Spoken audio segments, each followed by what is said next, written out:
ஆசையுடன் கேட்பவர்க்கு அள்ளித் தருபவன், அல்லல் துன்பம் துயரங்களை கிள்ளி எறிபவன், பாசத்தோடு யாவரையும் பார்க்கின்றவன், பாவங்களை பார்வையினால் மாய்க்கின்றவன்.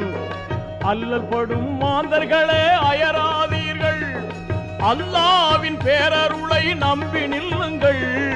அவனிடத்தில் குறையனைத்தும் சொல்லி காட்டுங்கள், அன்பு நோக்கு தருகவென்று அழுது கேளுங்கள்.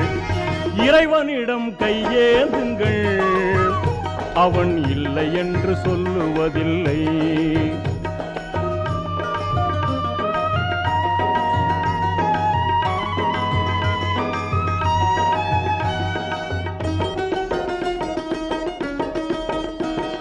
தேடும் நேயர் நெஞ்சங்களில் குடியிருப்பவன், தேடாத மனிதருக்கும் உணவளிப்பவன்.